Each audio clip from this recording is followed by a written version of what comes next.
Opel Vlog, Mega Love Shoot Out po Vlog. Mega Shoot Out po ay takain muna ako po. Tapos pagkatapos ko pong kumain ay pwede ko ilalakad ko po yung siyempre yung aking aso po gawa ng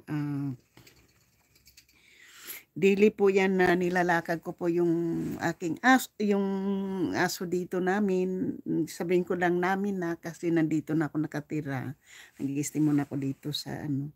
So shout out po sa lahat-lahat ng aking mga minamahal na mga subscriber, silent viewers, sa mga FWs, kaibigan at hindi. Mega love, shout out. Thank you po sa inyong lahat. Siyempre po, nanonood pa po ako ngayon kay Bangs.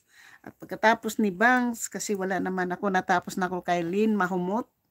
So, ngayon naman po ay si Bangs, isang matatapos na rin. Parang, let's eat po. Coffee and donuts.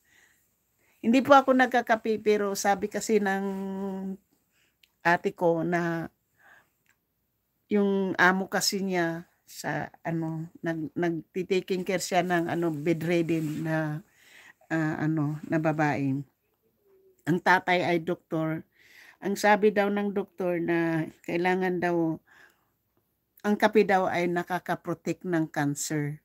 Kasi hindi ako nagkakape talaga. Pero dito, umiinom na ako ng kape. Nag-inom na lang ako ng aking anti-acid na medicine. Kasi sabi niya, to protect, sabi niya, Edita, inom ka ng kape kasi to protect to protect to have a cancer, sabing ganyan. Protection daw na magkakaroon tayo ng cancer. Kaya umiinom po ako. So, yan po. Thank you sa inyong lahat at shout out po. Muna ako ha. Hindi ko lang to ko lang to kasi nanonood po ako sa kusina. At syempre, thank you all sa inyong lahat. I love you. I love you guys. Susuklay po. Mamaya na tayo maglakad ha. Pagkatapos kong kumain ha, kain muna tayo ha.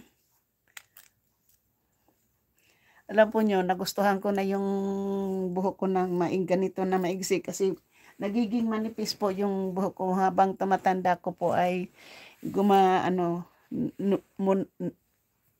nagiging manipis po yung aking buhok. Kaya muna maganda itong ganitong maigsi po para gusto ko nga yung ipa-razor dito sa likod para maganda tingnan Kaya ito medyo mahaba pa to Papaano ko to?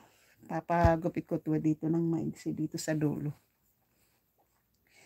So, thank you po sa inyo po ha. Thank you talaga. Thank you. Hindi naman pala ito hindi naman silent hindi naman silent live kaya pwede tayo magdaldal. Dito na ako sa kusina po. Kain tayo ha.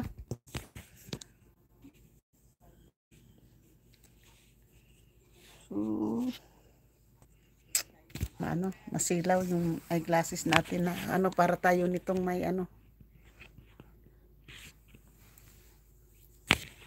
Kaya palagi tayo naka-sideburn nito